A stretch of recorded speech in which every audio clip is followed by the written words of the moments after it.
Hello and welcome to a new season of It's More Than Just Sports. I'm your host, Stephen Babb. With this show, we will tackle societal issues that may or may not be tied into sports, but definitely deserve attention of a panel. Today, I'm joined by Brian Nelson, Miles Perry, and Mike Mulberger.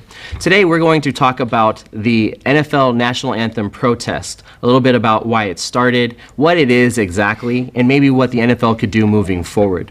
So, Brian, let's talk a little bit about 2009 and what the NFL did in 2009.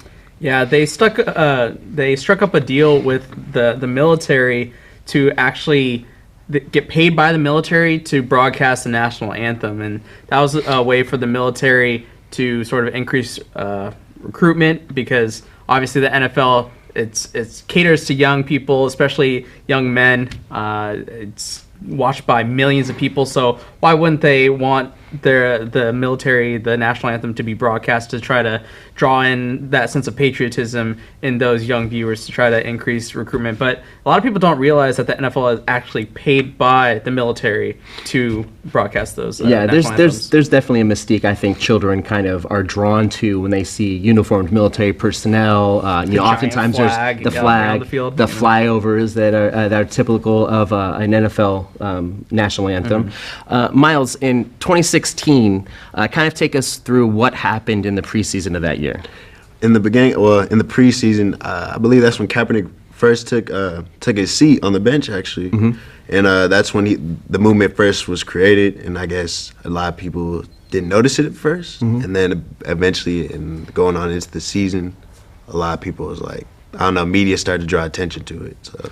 Yeah, and then Mike, kind of, what are the reasons that Kaepernick did start this protest? Yeah, so I think one of the main reasons why he started doing it was because of police brutality.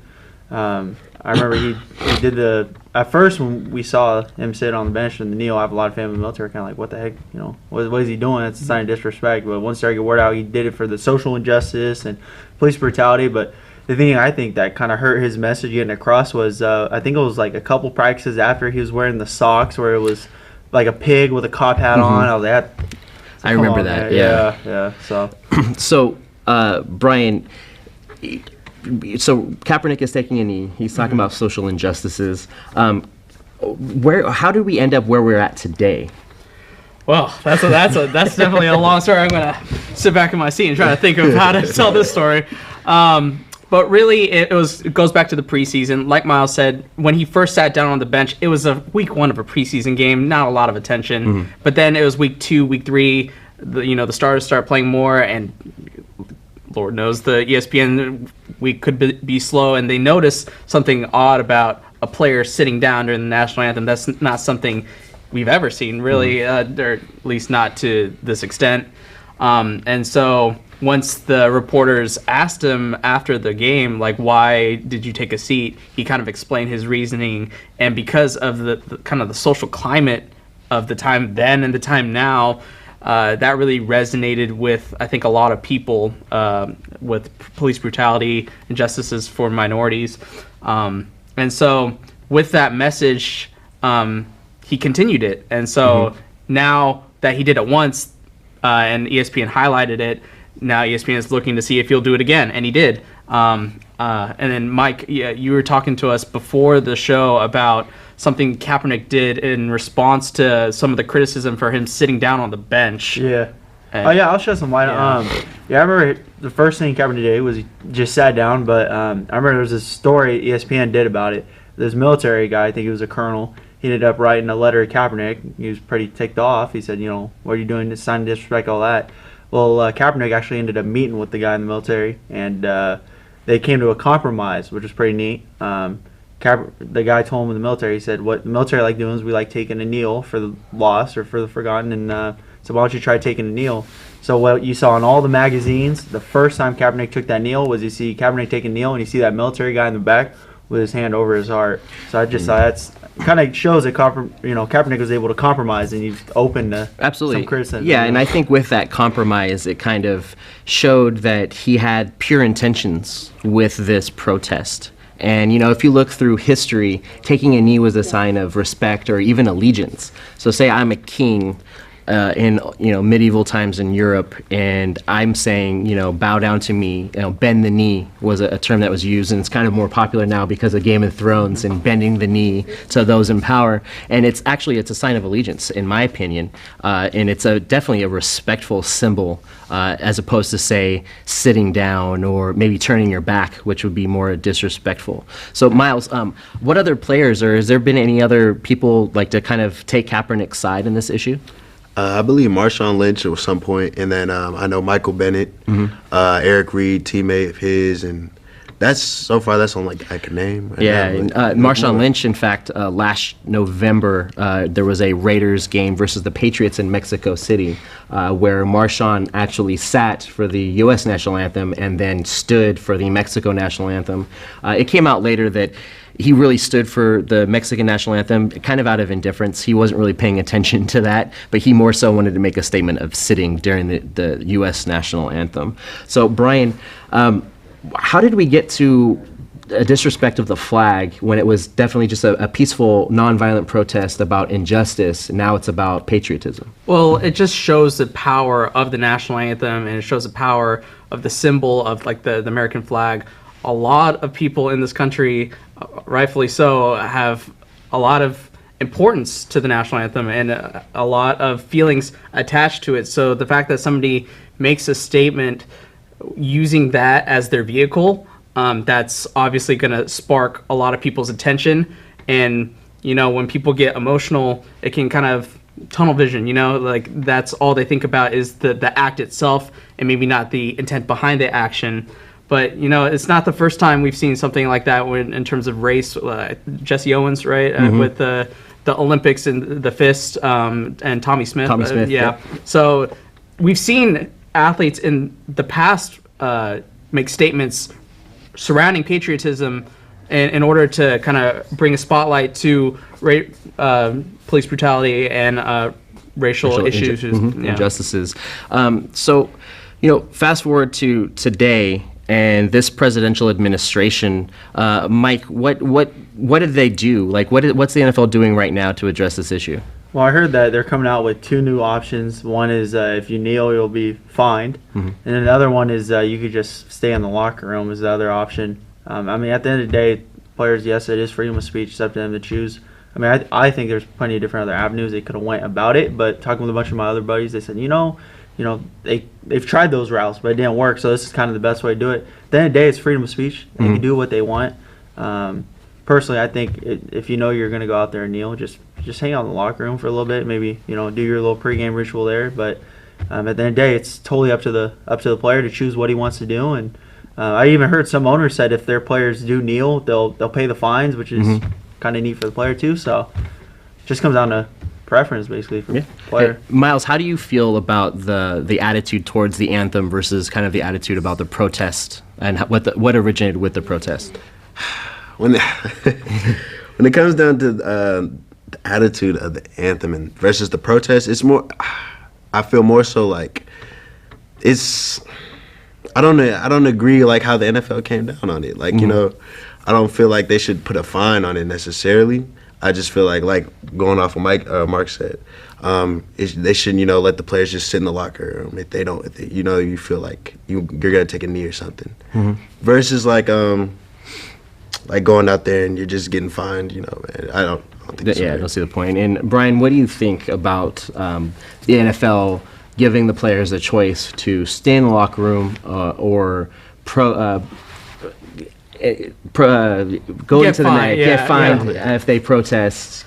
Well, obviously, it's leading the witness a little bit. It's like, hey, you don't want to get fined, just stay in the locker room. Obviously, that's a good choice if you want to keep your money. So obviously, it's a way for the NFL to really stifle the protest and really have it not be a part of their national anthems anymore. But I think, ironically, it's shed more spotlight and prolonged the issue and had it be a talking point even longer, because I think kind of socially, we've all sort of gotten a little fatigue from all the anthem talk over. It's been 2 years now of talking about this issue, and them instituting this policy to get rid of it just kind of reignites the flame again. And I think a lot of people aren't happy about the fine, and I think the origins of the fine are really interesting because in the Kaepernick separate issue, Kaepernick is suing the NFL for collusion because he believes that he was blackballed out of the league, and they subpoenaed Jerry Jones, and I think he said under oath that Donald Trump, the president, actually had some influence into squashing the anthem protests and has said you got to get rid of it. Basically saying that this is in our best interest, but kind of more so making it about his best interest. Yeah. And it's interesting that a sitting president would have influence over a private company like the NFL, because at the end of the day, the NFL is a business. And we talk about how does this issue get skewed from what it was originally about with police brutality, and how does the message get messed up? Well, the president gets involved because, I mean, he has a tendency to do that sometimes. When he's focused on an issue, he can kind of divert the attention to what he believes. And kind of distort the message and control the narrative. Another thing, too, I'm curious about is, for basketball games and baseball, you don't see the anthem being played at all before getting on. They just it just starts at pretty much tip-off or leading up to you. They don't show football's the only one, right? For regular season, yeah, regular season broadcasts. Yeah. Now I know that baseball and the NBA will show the anthem for the playoff finals, games, finals, things like that. But you don't really see the type of protest or the type of coverage in other sports that you do the NFL. Miles, kids look up to the NFL, and kids, often emulate their favorite players. What do you think this kind of impact of this protest would have on kids?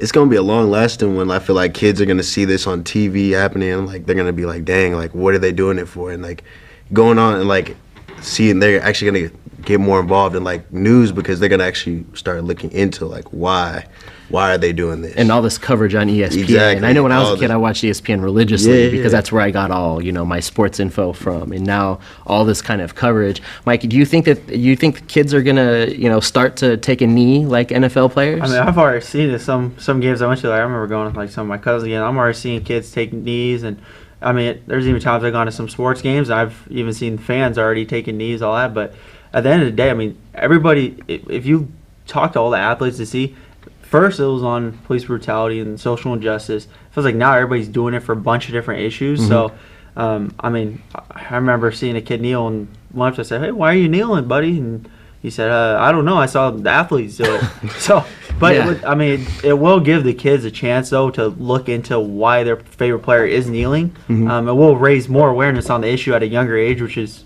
kind of neat. As long as it's not the convoluted issue of making it about patriotism and the social justice issue, which was the original purpose of the protest. Brian, what would you like to see the NFL do moving forward? Maybe not, I know you probably don't agree with this fine, but what would you like to see them do for this issue? I mean, really what I would like to see is some more support and more concrete support rather than them having to fight their way to have the NFL support their players and what they believe in, because there are specific causes. Like Chris Long, for example, he donated his entire salary to benefit some charitable organizations that he believed in, and so the NFL, I think they can, instead of fight the players and worry about their image and their bottom line, because really what they're worried about is them losing sponsorships, how their viewership is going down. They're caring about it as a business, and obviously they are a business, but you gotta believe when this is such a touchy humanistic issue that they would provide more support, and not only just verbal support, but use that pocketbook that you're making all this money off of these players. And I think they should support them more in terms of concrete charitable organizations that are actually going to create some change in society. Because obviously this issue is not going away overnight. It's going to take a long process. And so I think the NFL, if they get involved, it can at least speed up that process a little bit. What I appreciate most, I think, about Chris Long taking the stance that he has is it's showing that this is a societal issue. This isn't a color or a race issue. This isn't something that just affects one certain group of people. Like, I truly believe that it affects us as a whole. Miles, what would you maybe like to see the NFL do moving forward? Just give more power to the players and get more involved in communities, because I believe that's why there's a lot of like confusion going on here, and that's why the the owners tend to vote a certain way, because they don't know their players that well. That's why I feel like so. Yeah, I think that's the great point is, being more involved in, if I was the owner of a company, knowing more about my employees and understanding them better. I mean, you're going to get better production out of your employees at the end of the day if you do that. got some owners who said they're backing their players saying, hey, if you do knee, I'll pay the fine. So, I mean, but not every owner's like that. No, that's very true. The most prominent one, at least, Jerry Jones. Jerry Jones. And when America's team, that's a huge spotlight that I think one owner, Jerry Richardson, selling the team, like he was another one that sort of was on the side of kind of fighting against the players, and him selling the team, I think definitely changes that aspect with that dynamic. Panthers. Yeah. I personally think that maybe the NFL goes back to not broadcasting the anthem. Like, if this is that big of an issue to you, and you feel so strongly about this, and it's obvious that the NFL doesn't really respect the players' opinions, if they're willing to fine them for their opinions, like, maybe just go back to not broadcasting the anthem at all. I mean, I really don't know. As a fan, I would miss seeing the anthem before a game. That's usually when I'm getting my snacks and stuff ready. Like, I'm usually not even really paying that much attention to the broadcast. Now, if I was at the game, that's different. I'm definitely standing at attention and showing respect to the flag. And again, I'm not protesting anything per se when I'm at, Levi Stadium watching the 49ers play. But this is definitely a hot button issue that I do not think is going to go away anytime soon. But it's good to have open discussions about this. It's a very divisive issue. The entire country seems to be divided. I don't know anybody that's in the middle of this issue. It's either you're on one side or you're on the other side. And there hasn't been a lot of productive discussion to go towards solving an issue like this. I'm all for them protesting. I think they have every right to.